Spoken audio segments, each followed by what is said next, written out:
Silakan. Ada pertanyaan? Ustaz, Ya. ada ulama-ulama yang kalau gerakan sholat sami Allahu liman hamidah kan mengangkat tangan, kemudian dia setelah sami Allah itu dia akan sedekah lagi. Itu berdasarkan kias atau bukan? Bahasa ya, berdasarkan pemahaman bahasa ya. Dikatakan di situ, jika Nabi bangkit dari ruku, maka beliau berdiri seperti semula. Ketika Rasulullah bangkit dari ruku, i'tidal, maka beliau berdiri seperti semula. Nah, Syekh bin Baz memahami, termasuk Syekh Utsaimin kalau tidak salah, memahami bahwa berdiri seperti semula berarti seperti sebelum ruku. Sebelum ruku sedekap apa tidak? Sedekap. Ini pemahaman dari Syekh bin Baz. Adapun Syalbani tidak. Bahkan antum masih ingat barangkali apa kata Syalbani? Sami Allahu liman hamidah sedekap. Apa kata Syalbani? Bid'ah. Bid'ah. Ya. Nggak tanggung-tanggung, bid'ah kata Syalbani. Maksud berdiri seperti semula adalah bukan sedekapnya. Artinya berdiri tegak, betul-betul tegak. Gitu. Dan perselisihan ini, perselisihan antar ulama, betul, sangat betul sekali. Kan Syekh bin Baz ulama, Syalbani ulama, betul sekali. Bukan perselisihan antara si A dengan si B, tulab dengan tulab, bukan. Ini perselisihan antara ulama. Tapi ulama mutaakhirin, ulama sekarang-sekarang ini, ulama abad ini. Adapun ulama 400 tahun yang lalu, 700 tahun yang lalu, 1000 tahun yang lalu, tidak didapat ada perselisihan seperti itu. Ya, artinya ulama-ulama terdahulu ya satu pendapat, i'tidal tidak sedekap. Wallahu a'lam.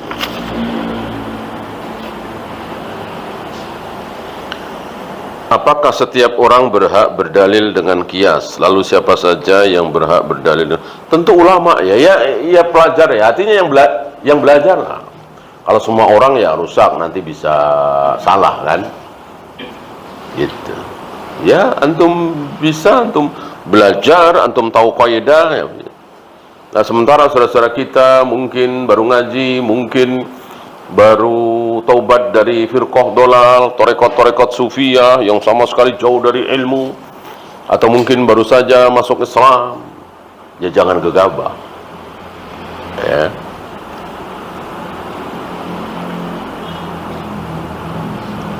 Apa perbedaan takwil dan tafsir? Apa takwil ada yang dibolehkan? Ya, takwil yang benar itulah tafsir. Takwil yang benar itulah tafsir. Karena takwil ada yang benar, ada yang salah. Takwil yang batil ya bukan tafsir.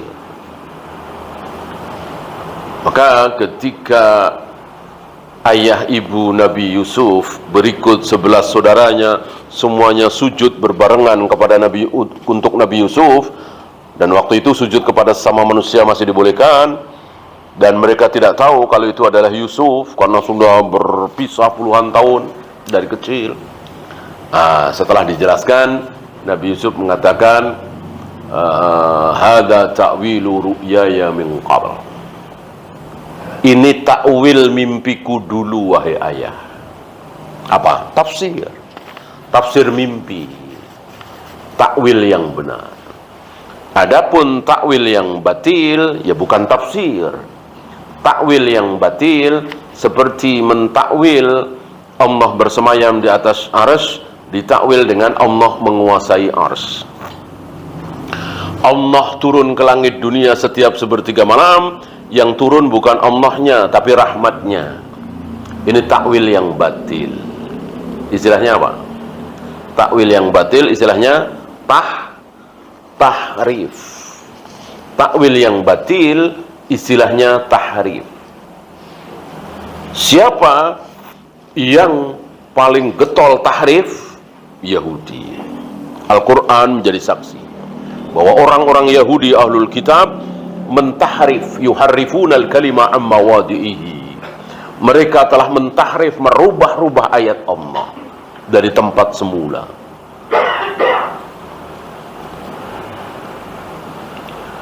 Apa yang dimaksud ibadah mahdoh dan ghairu mahdoh? Apa cara membedakannya? Ini pelajaran sudah lewat ya.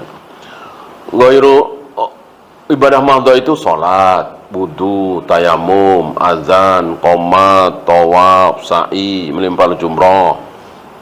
Bisa ya, dikategorikan ya. Yang ghairu mahdoh itu seperti nolong orang, sodako, cari nafkah, berbakti kepada orang tua. Coba bedakan itu antara dua kategori itu. Ya. Oleh karena itu sudah kita bahas dulu, kalau ibadah mahdoh itu tidak bisa dicerna oleh akal. Kenapa mesti azan? Kenapa mesti qomat? Kenapa mesti ngelempar jumroh? Kenapa hajar aswad dicium? Kan nggak bisa dicerna oleh akal. Beda kalau kenapa mesti cari nafkah, kenapa mesti nikah, kenapa mesti sodako, kenapa mesti berbakti kepada orang tua. Akal bisa jawab, bisa cerna. Nah, itu cara membedakan pertama kali. Yang pertama. Yang kedua, ibadah mahdoh hanya dilakukan oleh kaum muslimin. Nggak ada non muslim kafir melakukan ibadah mahdoh. Pernah dengar orang Hindu melempar jumroh? Orang Buddha qomat, orang Konghucu tayamum, pasti oleh kaum muslimin. Berbeda dengan sodako, cari nafkah, orang-orang kafir melakukan sama dengan kaum muslimin. Nikah, sodako, berbakti kepada orang tua, nolong fakir miskin, menyantuni yatim, dilakukan oleh kaum muslimin dan kaum kafirin.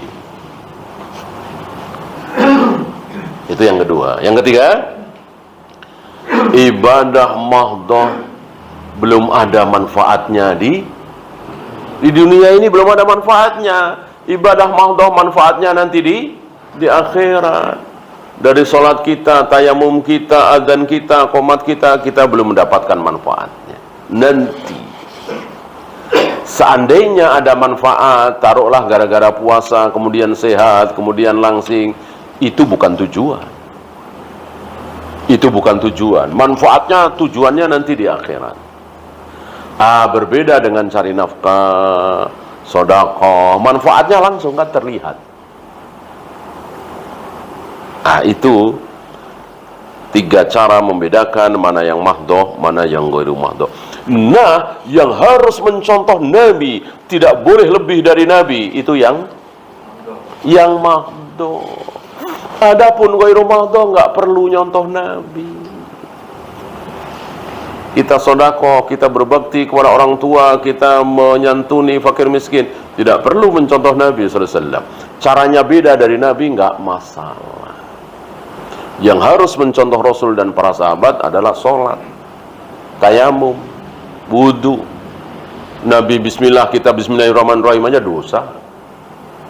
Ya kan? Padahal lebih baik bismillahirrahmanirrahim lebih dari bismillah. Cuman karena ini ibadah mahdoh, beliau contohkan bismillah sebelum wudu, tiba-tiba kita bismillahirrahmanirrahim, dosa. Tidak boleh.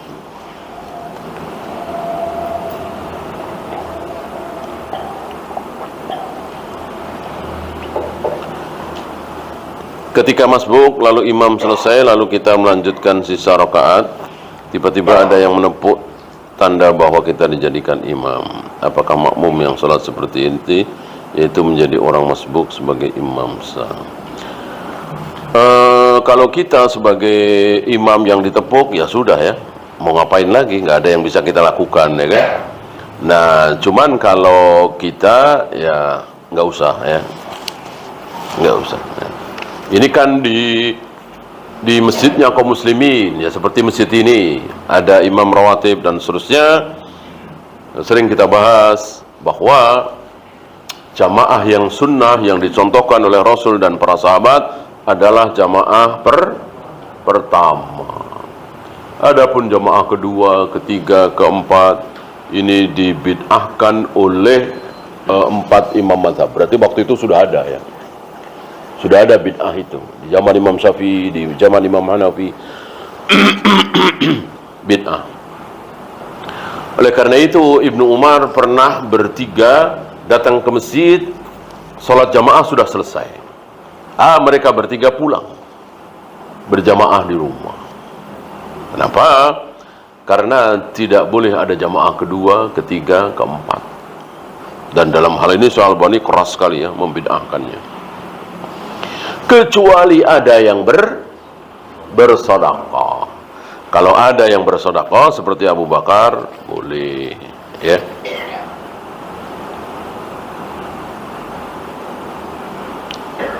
Ana pernah mampir ke kerabat lalu sholat zuhur di masjid setempat. Setelah pulang diberitahu bahwa itu masjid Ahmadiyah. Apakah sah sholat? Insya Allah sah. Insya Allah sah. Ya. Ya lain kali jangan ke situ barangkali. Ya, tapi seandainya kita tidak tahu, kemudian kita masuk, sholatnya sama, adapun dia baca apa, kita baca apa, kan urusan kita ya. Intinya ketika kita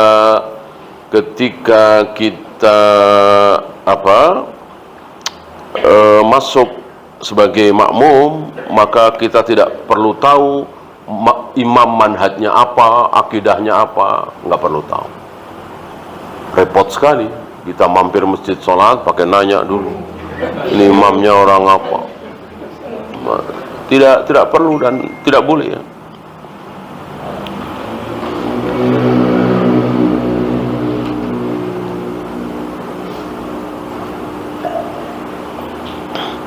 Apakah kias punya rukun? Ya, ada yang dikiaskan, ada yang mengkiaskan gitu. Dan pengkiasannya harus benar. Seperti tadi kita bahas ya. Ada hus, ada memukul gitu. Ini dilarang, apalagi ini. Kalau yang sama jelas ya. Atau yang sebaliknya. Dan kias ini yang awal ya, yang dikiaskan itu yang ada dalil ya, mengucap dilarang hus, itu kan dalil gitu. Oleh karena itu tidak boleh mengkiaskan sesuatu dengan kias pula, tidak boleh ya. Harus dengan dalil, dikiaskannya ke dalil, bukan ke kias pula.